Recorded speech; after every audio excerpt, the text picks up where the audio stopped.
समांतर जलवाहिनीचं स्वप्न जरी पूर्ण होत असलं तरी जलशुद्धीकरण केंद्र नसल्यानं शहरवासियांसमोर पाणी पुरवठ्याचं संकट कायम राहणार आहे। आमदार देवेंद्र कोठे यांनी डीपीसी बैठकीत हा प्रश्न उपस्थित करताच प्रशासनानं माहिती दिली।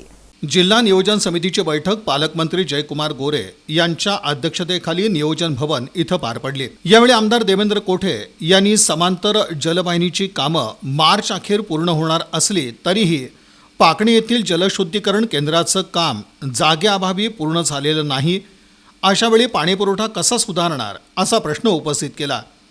यावर पालिका आयुक्त शीतल तेली उगले यांनी जलशुद्धीकरण केंद्राचं काम पूर्ण झाल्याशिवाय समांतर जलवाहिनीतील पाणी वापरता येणार नसल्यानं पाणी पुरवठ्याचे दिवस कमी होणार नसल्याचा खुलासा केला। दरम्यान आमदार देवेंद्र कोठे यांनी पालिका प्रशासनाच्या कामकाजावर नाराजी व्यक्त करत एवढी मोठी स्कीम पूर्ण झाल्यावर देखील पाणी पुरवठा सुधारणा न होणं हे दुर्दैवी असल्याचं म्हटलं। दुहेरी पाईपलाईन पूर्ण केली जाणार आहे, परंतु पाणी आल्यानंतर जे फिल्टर करण्यासाठी जे जलशुद्धीकरण केंद्र पाकणी येथे प्रस्तावित आहे त्याची जागाच अद्याप महापालिकेने ताब्यात घेतलेली नाही आहे। ती जागा वन खात्याच्या ताब्यात आहे।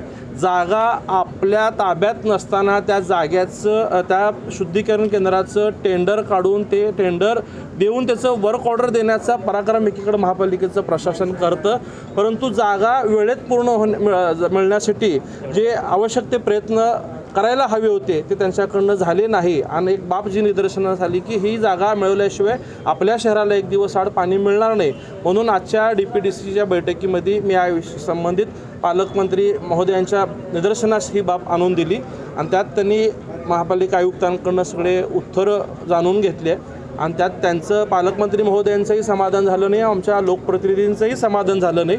दरम्यान याबाबत बोलताना पालकमंत्री जयकुमार गोरे यांनी जलशुद्धीकरण केंद्राच्या जागेचा प्रश्न त्वरित सोडवण्याचं आश्वासन दिलं।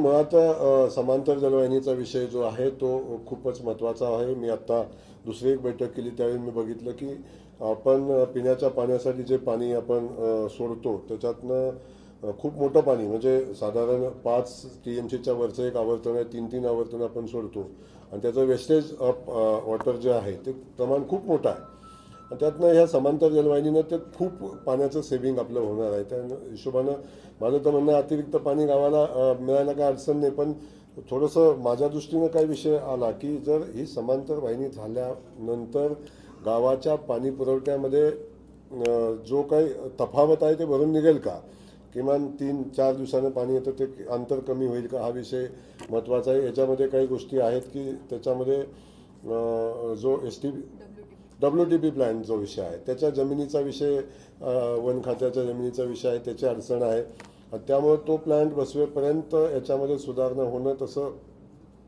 पॉसिबल नाही असं प्रशासनाचं म्हणणं आहे।